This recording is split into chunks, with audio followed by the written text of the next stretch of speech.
Hello everyone, welcome. আমরা continue করছি Indian polity chapter 1 historical background. আমরা অলরেডি দেখে নিয়েছি কোম্পানি রুলের সময় কী কী অ্যাক্টস পাস হয়েছিল সেই সমস্ত ব্যাপারে। Regulating act 1773, পিটস India act 1784, charter act 1833 আর চার্টার অ্যাক্ট 1853-র কী কী ফিচার ছিল এগুলো আমরা অলরেডি ডিসকাস করে নিয়েছি। আজ আমরা ক্রাউন রুল মানে 1857 সালে মহাবিদ্রোহ হয়।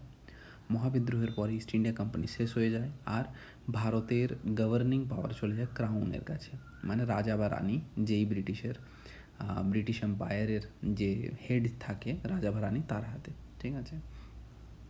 তো সেই সময় কিছু অ্যাক্ট পাস হয়। Government of India act 1858, Indian council act 1861, 1892, 1909, government of India act 1919, government of India act 1935 আর ইন্ডিয়ান ইন্ডিপেন্ডেন্স অ্যাক্ট 1947।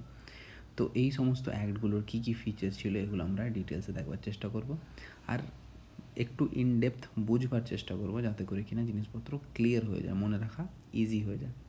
ওকে, তো প্রথমে আসা যায় গভর্নমেন্ট অফ ইন্ডিয়া অ্যাক্ট 1858। তো প্রথমেই বলে রাখি একটা কখন এসেছিল, জাস্ট সেপয় মিউটিনি বা সিপাহী বিদ্রোহ, মহাবিদ্রোহ 1857 সালে যখন মহাবিদ্রোহ হয় তার জাস্ট পরে এই অ্যাক্টটা আসে। এই অ্যাক্টে কী বলা হয়? আচ্ছা, এই অ্যাক্টটাকে বলা হয় act of the good government of India. এটা মনে রাখবে। Act of good government of India কোন অ্যাক্টকে বলা হয়? না, গভর্নমেন্ট অফ ইন্ডিয়া অ্যাক্ট 1858-কে বলা হয়, ঠিক আছে। তো যে গভর্নর জেনারেল অফ ইন্ডিয়া ছিল তাকে রিডেজিগনেট করে তার নাম করে দেওয়া হলো ভাইসরয়, ঠিক আছে। ভাইসরয় মানে যেমন আমরা বলি না ভাইস প্রেসিডেন্ট বা ভাইস প্রিন্সিপাল, তো ভাইস রয় মানে হচ্ছে রাজা, মানে রাজার নিচে রাজার রিপ্রেজেন্টেটিভ যে তাকে বলা হয় ভাইসরয়, ঠিক আছে। তো রিডেজিগনেট করে তার নাম করে দেওয়া হলো ভাইসরয়। তো এরকম ভাইসরয় কে ছিল না, লর্ড ক্যানিং। সেই সময় Lord Canning governor general of India ছিল, তার পদ বদলে তার পদের নাম করে দেওয়া হলো ভাইসরয়, ঠিক আছে। আর অ্যাবলিশড বোর্ড অফ কন্ট্রোল আর কোর্ট অফ ডাইরেক্টর্স। আমরা দেখেছিলাম পিটস ইন্ডিয়া অ্যাক্ট 1784-এ বোর্ড অফ কন্ট্রোল সৃষ্টি করা হয়েছিল, কোর্ট অফ ডাইরেক্টর্স তো আগে থেকেই ছিল। তো এই যে দুটো আলাদা আলাদা বডি, এগুলো তো কোম্পানিকে রিপ্রেজেন্ট করতো না, কোম্পানি শেষ হয়ে গেছে, তো ওই বোর্ড অফ কন্ট্রোল আর কোর্ট অফ ডাইরেক্টর এগুলোর আর কোনো দরকারই হলো না, এগুলোকে অ্যাবলিশ করে দেওয়া হলো, ঠিক আছে। তো কোশ্চেন আসতে পারে court of directors, board of control were abolished by which act? তো গভর্নমেন্ট অফ ইন্ডিয়া অ্যাক্ট 1858-এর দ্বারা এই দুটো বডিকে অ্যাবলিশ করে দেওয়া হয়েছিল, শেষ করে দেওয়া হয়েছিল, ঠিক আছে। আর কি করা হয় গভর্নমেন্ট অফ ইন্ডিয়া অ্যাক্ট 1858 আর কি করা হয়? যেমন গভর্নর জেনারেল অফ ইন্ডিয়ার নাম বদলে ভাইসরয় করে দেওয়া হলো, সেরকম একটা নতুন পদ তৈরি করা হলো, সেটাকে বলা হলো সেক্রেটারি অফ স্টেট, ঠিক আছে। সেক্রেটারি অফ স্টেট পোস্টটা কি? ইন্ডিয়াতে যে হেড থাকবে সে হবে ভাইসরয়, ঠিক আছে। আর ইন্ডিয়াকে রিপ্রেজেন্ট করবে ব্রিটিশ পার্লামেন্টে যে, সে হবে সেক্রেটারি অফ স্টেট। ব্রিটিশ পার্লামেন্টের একজন ক্যাবিনেট মিনিস্টারকে সেক্রেটারি অফ স্টেটের পদ দেওয়া হবে, ঠিক আছে। আর তার সাথে একটা কাউন্সিল বানানো হবে তাকে অ্যাসিস্ট করবার জন্য, তাকে সাহায্য করবার জন্য, তাকে বলা হবে কাউন্সিল অফ ইন্ডিয়া, ঠিক আছে।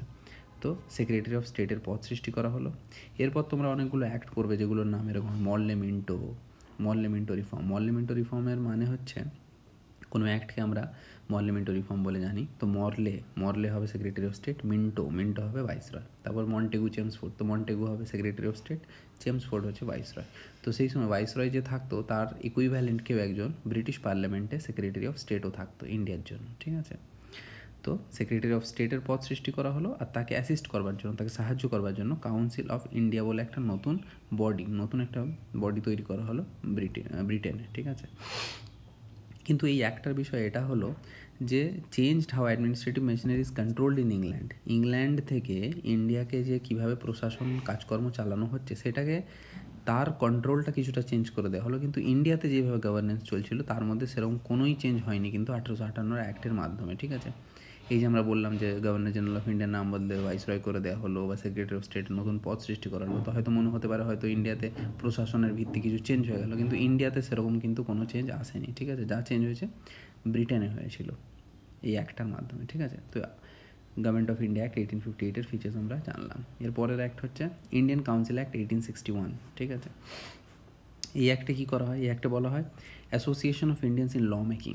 আমরা দেখেছিলাম যে ভাইসরয়ের মানে এর আগে যাকে আমরা গভর্নর জেনারেল অফ ইন্ডিয়া বলতাম তার দুটো ডিভিশন ছিল, এক্সিকিউটিভ আর লেজিসলেটিভ। এক্সিকিউটিভ মানে আইনকে প্রণয়ন করা, আইনকে চালু করা, আর লেজিসলেটিভ মানে আইন নতুন কানুন বানানো, ঠিক আছে। তো এই লেজিসলেটিভ আইন বানানো, নতুন কানুন যে বানানো, তাতে ভারতীয়দেরকে ইনক্লুড করা হলো, ভারতীয়দেরকে তাতে প্রবেশ করানো হলো। তো 3 জন এরকম ইন্ডিয়ান মেম্বারকে অ্যাড করা হয়েছিল, রাজা অফ বেনারস, বেনারসের রাজা, মহারাজা অফ পাটিয়ালা, পাটিয়ালার মহারাজাকে, আর সরদিনকর রাও, 3 জন, ঠিক আছে। আর দ্বিতীয় হচ্ছে ডিসেন্ট্রালাইজেশন। ডিসেন্ট্রালাইজেশন জিনিসটা কি বলছি দেখো, যেটা বলছিলাম এক্সিকিউটিভ কাউন্সিল আর লেজিসলেটিভ কাউন্সিল, এটা আমরা আগের স্লাইডগুলোতে দেখেছিলাম।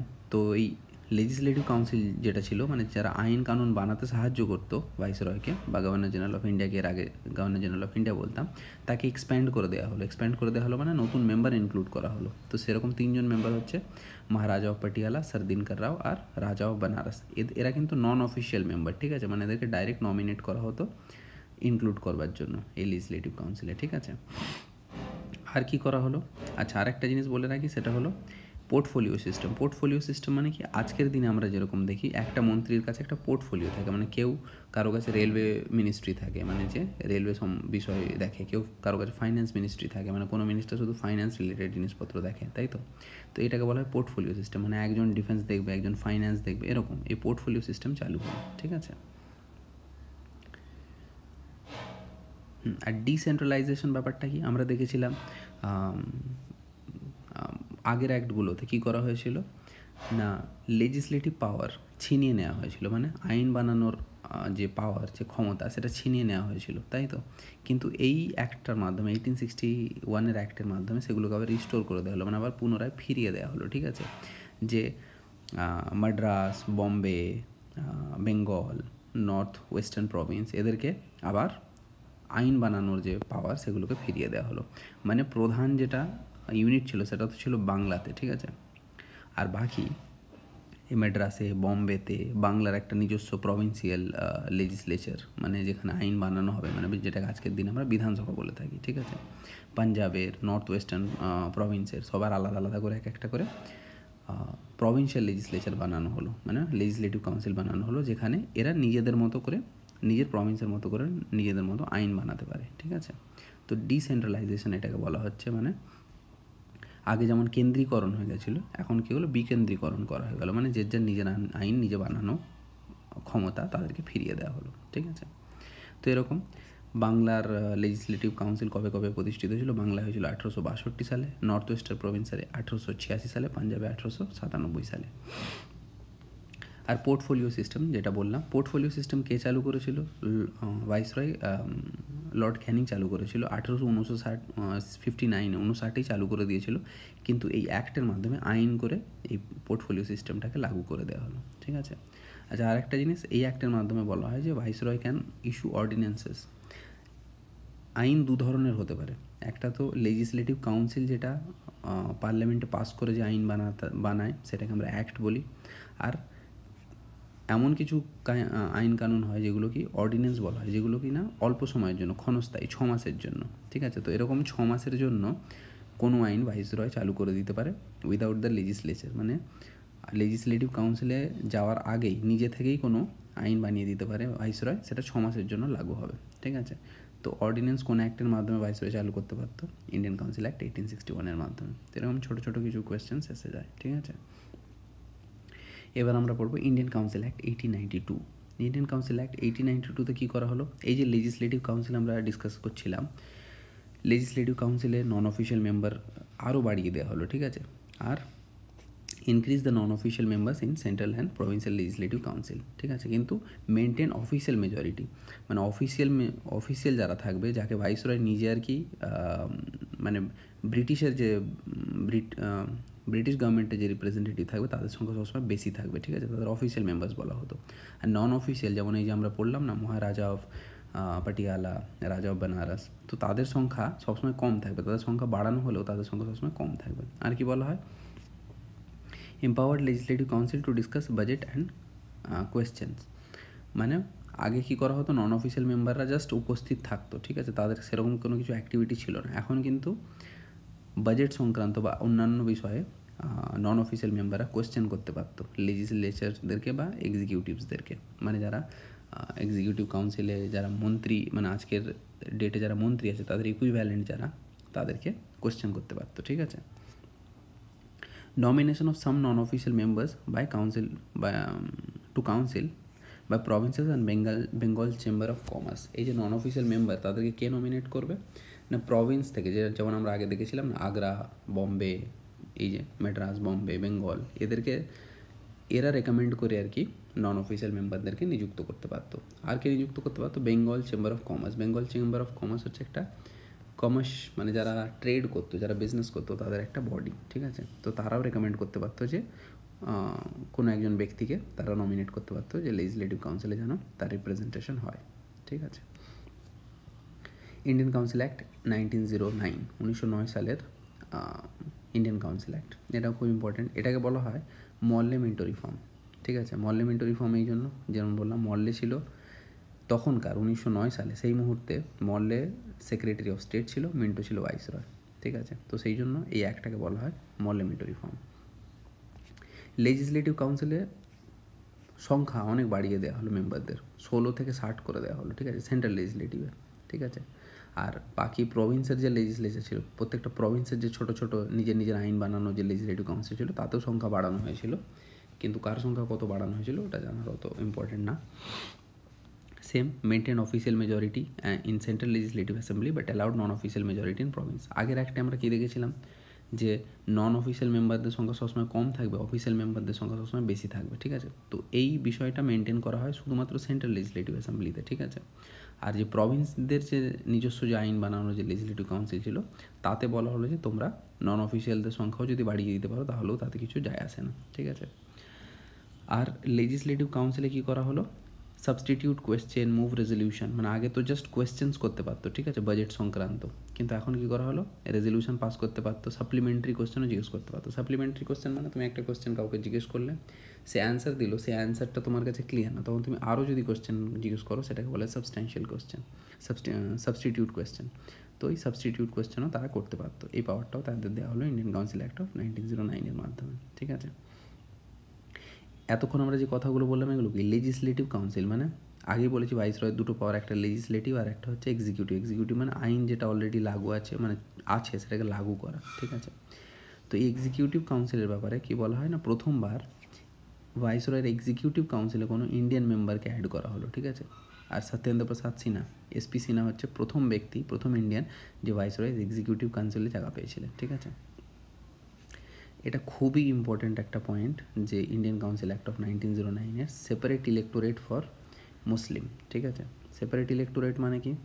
সেপারেট ইলেক্টোরেট মানে হচ্ছে ধরো মুসলিমদের জন্য যদি সেপারেট ইলেক্টোরেট বলা হয়, তার মানে এই যে মুসলিমরাই কেবলমাত্র মুসলিম ব্যক্তিকে ভোট দিয়ে জেতাতে পারবে, ঠিক আছে। তো এটাকে বলে সেপারেট মুসলিম। আজকের ডেটে তো এরকম কোনো সিস্টেম নেই, তো এই সিস্টেমটা নিয়ে এসেছিল ইন্ডিয়ান কাউন্সিল অ্যাক্ট 1909 মাধ্যমে। এই যে মরলে মিন্টো আমরা বললাম না, এটাকে মরলে মিন্টো রিফর্মও বলা হয়ে থাকে। তো এই লর্ড মিন্টো সেই সময় ভাইসরয় ছিল, তো এটা হচ্ছে লর্ড মিন্টোর মাথা থেকে এসেছিলো যেরকম সেপারেট একটা ইলেক্টোরেট বানানো যায়। এটা করবার কারণ এটাই ছিল, ব্রিটিশ চাইতো যে ভারতের লোকের মধ্যে যেন ইউনিটি না থাকে, ঠিক আছে। সেপারেট ইলেক্টোরেট যখন মুসলিমদের জন্য আনা হবে, তো মুসলিমদের মধ্যে একটা অটোমেটিক্যালি এরকম একটা মনোভাব চলে আসবে যে আমরা আলাদা সাধারণ মানুষের চেয়ে, ঠিক আছে। তো এই মনোভাবটা বানানোর জন্য, মানে ডিভাইড অ্যান্ড রুল পলিসি খেলবার জন্য ইন্ডিয়ান কাউন্সিল অ্যাক্ট 1909 আনা হয়েছিল। সেই জন্য এই অ্যাক্টটাকে বলা হয় লিগালাইজড কমিউনালিজম, ঠিক আছে।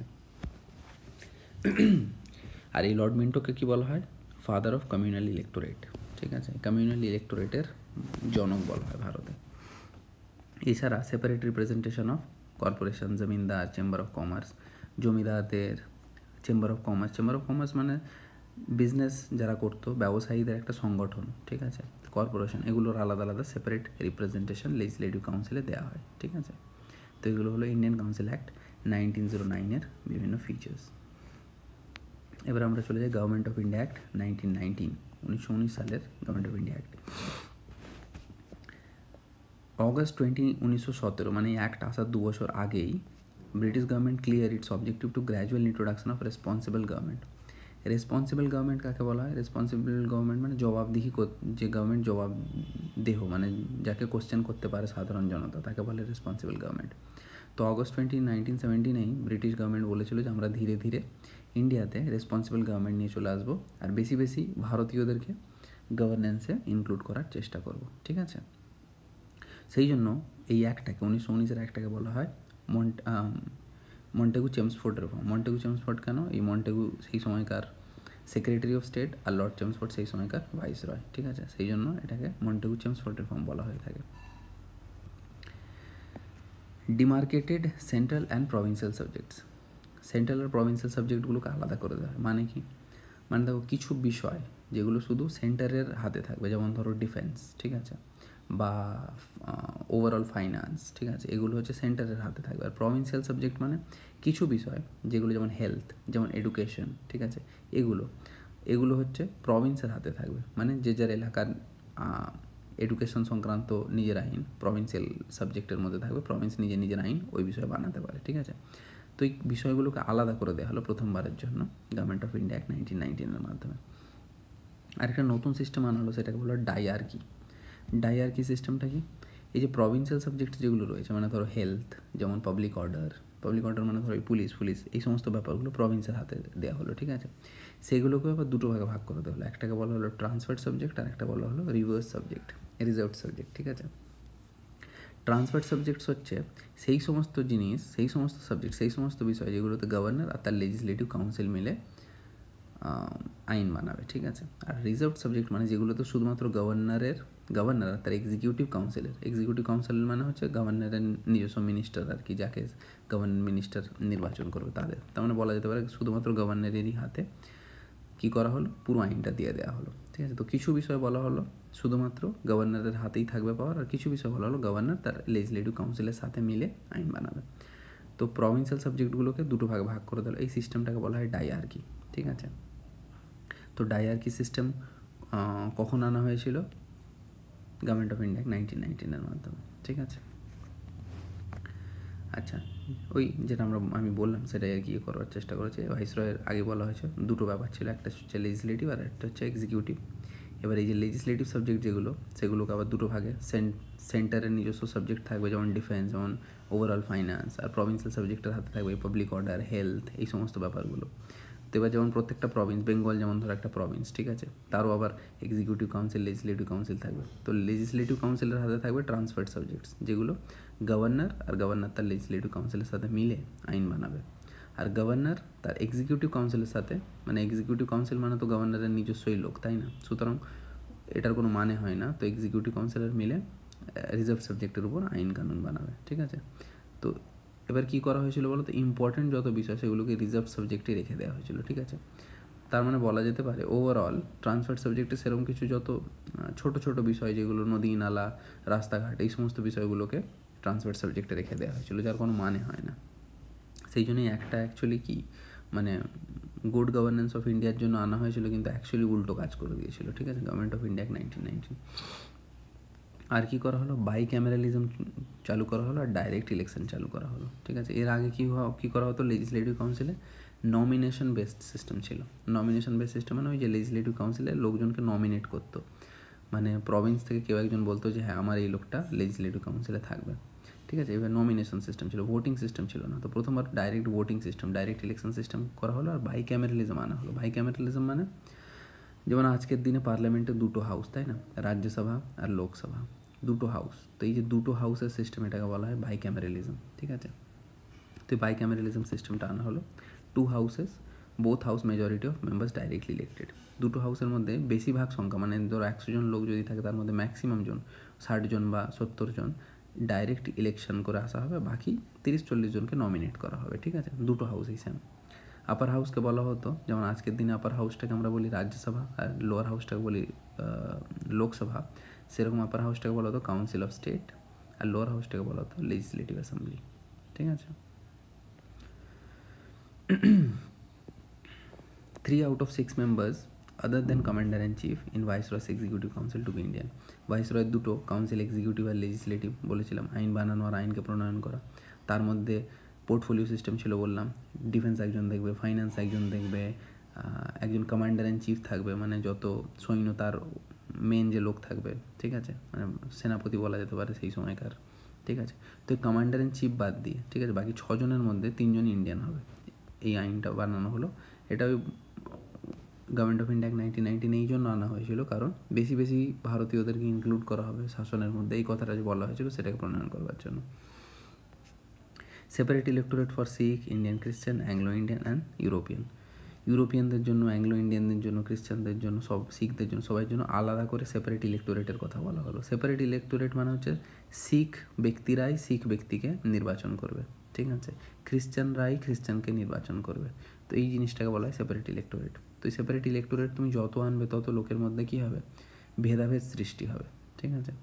Franchise based on tax, education and property, কার কে কত ট্যাক্স দেয়, কার কী পরিমাণ এডুকেশন, কার কত প্রপার্টি, তার উপর ফ্র্যাঞ্চাইজ করা হলো, মানে ভোট দেওয়ার ক্ষমতা। ফ্র্যাঞ্চাইজ মানে ভোট দেওয়ার ক্ষমতা। আজকের ডেটে আমাদের কী আছে, ইউনিভার্সাল অ্যাডাল্ট ফ্র্যাঞ্চাইজ, মানে যে কোনো ব্যক্তি যার 18 বছরের উপর বয়স সেই ভোট দিতে পারে, কিন্তু তখন ছিল না। তখন কে কতটা ট্যাক্স দেয়, কার কতটা এডুকেশন, কে কতটা পড়াশোনা করেছে, কার কত প্রপার্টি, তার উপর বেস করে কী করা হতো, তবেই ভোটিং রাইট দেওয়া হতো, তবেই তাকে ভোট দেওয়ার অধিকার দেওয়া হতো, ঠিক আছে। আর আমরা যে সেক্রেটারি অফ স্টেটের কথা বলছিলাম, তার কিছু ফাংশন একটা নতুন বডি তৈরি করে তার হাতে দিয়ে দেওয়া হলো, তাকে বলা হয় office of the high commissioner for India in London.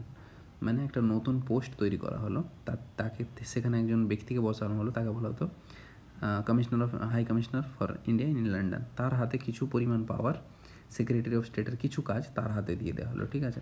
তাহলে এটাও কোশ্চেন আসতে পারে যে high commissioner for India in London এই পোস্টটা কবে সৃষ্টি করা হয়েছিল, গভর্নমেন্ট অফ ইন্ডিয়া অ্যাক্ট 1919 মাধ্যমে, ঠিক আছে। আর কি করা হয়, establishment of public service commission, যেমন এই যে আমাদের পাবলিক সার্ভিস কমিশন রয়েছে যারা কিনা রিক্রুটমেন্ট করে, যেমন West Bengal public service commission আছে, প্রত্যেকটা স্টেটে, Jharkhand public state service commission আছে, রাজস্থান পাবলিক সার্ভিস কমিশন আছে, আবার পুরো সেন্ট্রাল গভর্নমেন্টের আছে union public service commission, UPSC. তো সেরকম establishment of public service commission, ঠিক আছে। Separate central and provincial budget, আগে কী ছিল, একটাই বাজেট হতো, সেন্টারের জন্য একটাই বাজেট হতো, আর প্রভিন্সের জন্য যে বাংলা, বিহার, বম্বে সবের জন্য একটাই বাজেট হতো। এখন কী করা হলো, আলাদা আলাদা করে দেওয়া হলো, যে সেন্টারের বাজেট আলাদা, প্রভিন্সের যে যার নিজস্ব বাজেট, ঠিক আছে। Provided a statutory commission to inquire into the report of its working after 10 years। এই যে অ্যাক্টটা এলো 1919 সালের অ্যাক্টটা এলো, এর ঠিক 10 বছর পর, মানে 1929 সালে একটা স্ট্যাটুটরি কমিশন গঠন হবে, একটা কমিশন গঠন হবে, যে কিনা দেখবে এই 10 বছরই একটা কীভাবে কাজ করেছে না করেনি, ঠিক আছে। সেই কমিশনটারই নাম হবে পরে গিয়ে সাইমন কমিশন, এটা আমরা পড়বো পরে, ঠিক আছে। তো এর ঠিক 10 বছর পরে একটা কমিশন গঠন হওয়ার কথা ছিল, তাই তো, কিন্তু 10 বছর নয়, তার 2 বছর আগেই, মানে 8 বছরের মাথায় একটা কমিশন গঠন হয়ে গেল নভেম্বর 1927-এ, যে একটা কমিশন গঠন হবে যে গভর্নমেন্ট অফ ইন্ডিয়া 1919টাকে দেখবে আর কি, বিচার করে যে কীভাবে কাজ করেছে না করেনি, ঠিক আছে।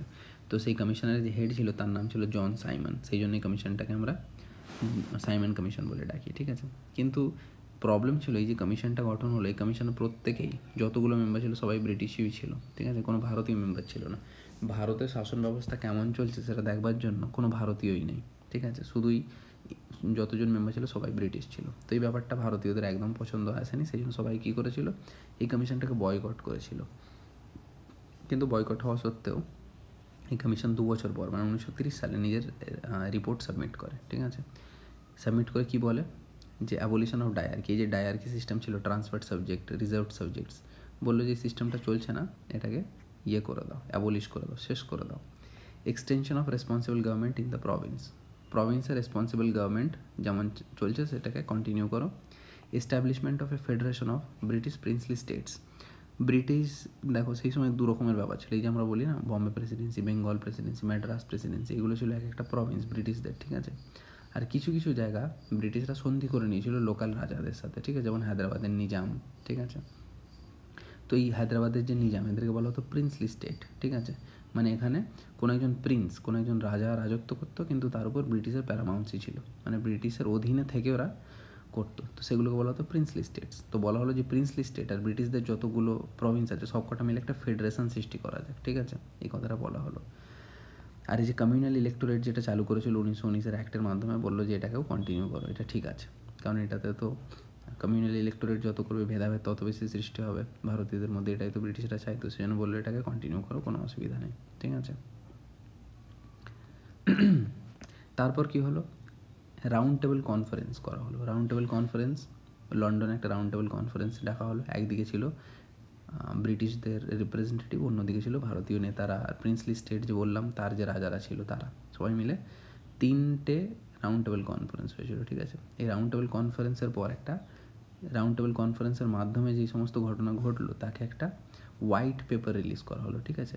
মানে এই যে রিপোর্ট বলতে পারো, এই 3টে রাউন্ড টেবিল কনফারেন্সের রিপোর্টটাকে বলা হতো হোয়াইট পেপার, ঠিক আছে। তো এই হোয়াইট পেপার আর সাইমন কমিশন যে রিপোর্ট দিয়েছিল সেই রিপোর্টের বেস করে আর এই হোয়াইট পেপারের উপর বেস করে government of India act 1935 pass করা হলো, ঠিক আছে। এর গভর্নমেন্ট অফ ইন্ডিয়া অ্যাক্ট 1935 খুব ইম্পর্টেন্ট, কিন্তু আপাতত আমরা অনেক কিছু কভার করে নিয়েছি।